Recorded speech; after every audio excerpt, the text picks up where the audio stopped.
자, 말씀하신 권지웅 위원장, 이 민주당 청년선대위 공동위원장인데요. 직접 연결해서 만나보겠습니다. 위원장님 안녕하세요. 네, 안녕하세요. 자, 다이너마이트 선대위라는 이름으로 오늘 청년선대위가 출범했습니다. 네. 굉장히 이름도 파격적이네요. 네네. 예, 자, 이재명 후보와 이제 직접 소통하면서 그 선거에 대한 의견도 개진하시는 겁니까? 그쵸. 이제 청년선대위가 띄어진 만큼, 이제 필요한 것들은 원래 이제 캠프 내 구성원들이랑 이야기하겠지만, 예. 거기서 좀 어려움이 있거나 하면 아마 후보님에게도 직접 이야기해서 일을 진행할 것 같습니다. 그렇군요. 근데 청년선대위 아래 그 민주당 꼰대집 그만해 위원회도 있잖아요. 예, 그 청년선대위가 보시기에 그 이재명 후보는 꼰대인가요, 아닌가요? 그래도 꼰대를 인정하는 꼰대이지요. 그런가요? 사실 꼰대라는 표현이 되게 여러 측면이 있는데, 예. 어떤 면에서는 그게 무조건적으로 나쁜 말은 아니지 않습니까? 근데 이제 스스로가 꼰대라고 인정하지 않으면 되려 대화하기가 더 어려워요. 근데 이제 이재명 후보님은 예. 그래도 스스로를 좀 꼰대라고 인정하시는 편인 것 같습니다. 예. 네. 네. 그런 의미에서 또 청년들과 네. 소통이 가능하다. 네네. 예.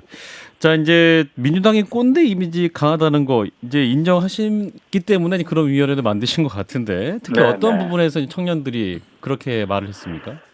그러니까 4.7 재보궐이 지나고도 사실은 민주당이 크게 변할 거라는 기대도 아마 많은 국민들이 하셨을 것 같은데, 예.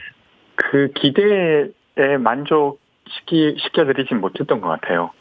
그래서 뭐 대체로 그 내용은 가르치려는 태도거나 아니면 민주당이 대체로 옳다는 태도, 뭐 문제를 일방적으로 규정하는 모습 이런 것들로 여전히 그런 모습이 좀 많이 남아있지 않은가 싶습니다.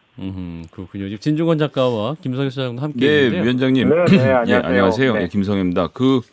그래서 꼰대집 그만의 위원회를 만드셨는데, 그러니까 이제 네네. 지금 뭐 활동을 시작하지도 않은 입장에서 제가 뭐 부정적으로 말씀드리려고 하는 건 아닌데, 네네. 여튼 그럼에도 불구하고 이제 이런 꼰대짓을 했다라고 뭐 지적하는 것 혹은 뭐 네. 이런저런 발표를 하는 정도로 민주당의 꼰대짓이 고쳐질 것 같지는 않은데, 예, 네네. 실질적으로 시스템이나 인적인 변화 이런 점들도 좀 제도적인 변화를 동반해야 된다라고 생각하는데 그런 데 대한 구상들도 앞으로 좀 하실 계획인가요? 말씀하신 대로 이것이 이제 캠프 전체에 아주 제도적인 측면으로 들어가면 좋겠지만, 저는 우선 이 꼰대스러움이라고 하는 게 제때제때 시정된다고 하면 그걸 바라보는 사람들 입장에서 변화 가능하구나 이런 인상을 주고, 사실 그렇게 되면 훨씬 더 많은 것들이 바뀔 거라고 생각합니다. 그래서 당장 무언가 아주 캠프 곳곳에 제도를 설치하진 않겠지만 저희가 꼰대 신고센터를 받거나 예. 신고센터를 만들어서 받거나, 그리고 그때그때 확인한 것들을 즉시로, 그러니까 제때 이제 좀 풀 수 있게 시정을 요구하고 바꾸고 이런 작업들을 좀 해보려고 하고 있습니다. 꼰대 신고센터를 만들어요? 꼰대 레드팀 역할을 하시는 겁니까, 그러면? 그렇죠. 그러니까 그 꼰대성이라고 하는 게 예. 사실은 정답과 오답이 있어서 오답이면 꼰대 이런 게 아니지 않습니까? 예. 사실은 그 구성원들의 감수성이라든지 아니면 변화하는 어떤 기준에 따라서 그게 정해지는 거라, 어쨌건 그런 것들을 많은 사람들한테 듣고 저희가 나름 좀 그 시정을 요구하고 이런 것들을 계속 꼰대 반복해 나가려고 감별사는 합니다. 누굽니까, 그러면? 꼰대 감별사. 저희가 그걸 크루로 모으려고 하고 있습니다. 꼰대 감별 네. 크루를 모으십니까? 아하. 네. 그 만약에 최근에 이제 민주당 한준호 의원의 네. 아이를 낳은 여성, 낳지 않은 여성을 비교하는 그 국경 얘기를 갖고 좀 논란이 됐었는데 이 부분이 좀 네. 대표적인 꼰대 사례로 말씀하셨어요. 그러면 이러한 네. 글을 올렸으면 네. 이제 꼰대 크루들이 활동을 하게 되시는 거예요? 이게 아직 확정된 내용은 아닌데, 예. 그런 식으로 만약에 확인되었다고 하면 거기에 바로 시정 요청을 하는 방식으로 댓글을 달거나 예. 아니면 직접 연락을 하거나 이런 방식으로 바꾸어 가려고 합니다. 굉장히 꼰대스러운 발언입니다. 뭐 이렇게 하겠습니다. 네.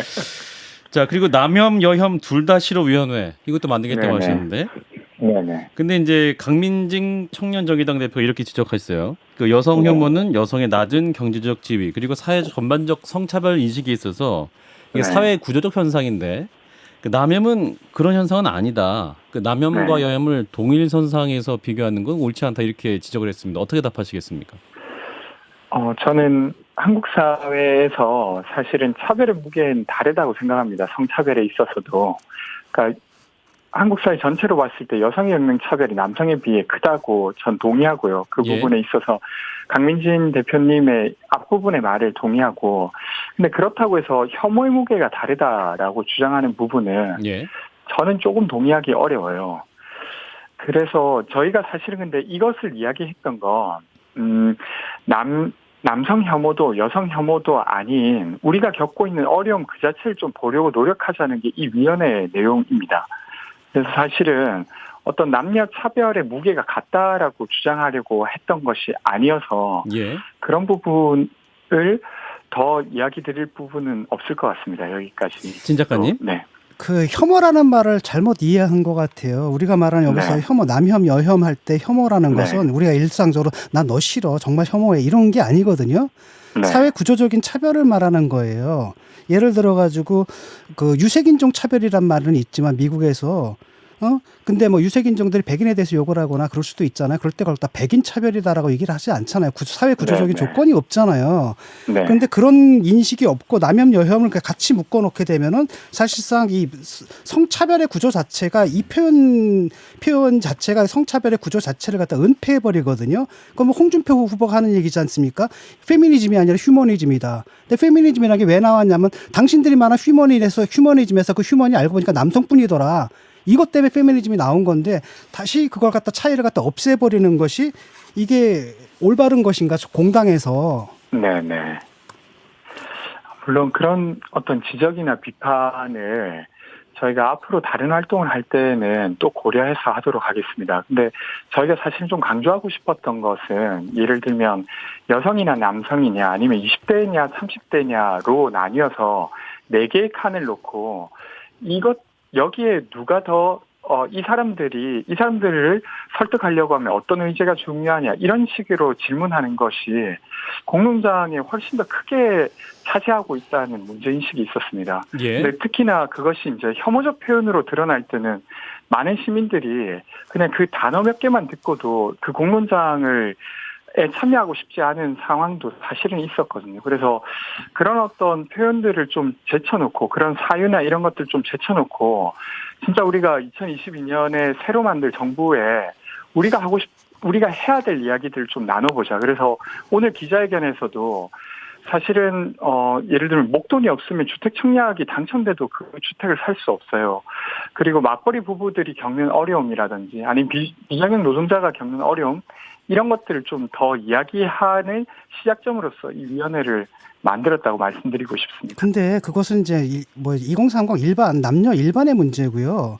이 부분이 이런 거거든요. 왜 유색인종의 차별에 대한 차별하는 언어가 위험하냐면은 그런 언어는 물리적인 폭력으로 이어지거든요. 네네. 그러니까 예컨대 여혐 발언이라는 것은 우리나라에서 성범죄가 그렇죠. 얼마나 많이 일어납니까? 네. 데이트 폭력부터 온갖 것들. 그런데 네. 남성 좀 욕을 한다고 해서 여성들이 갑자기 남성을 갖다가 막 강간을 한다라든지 아니면 폭력을 한다라든지 아니면 심지어는 살인을 한다라든지 이런 일은 없거든요.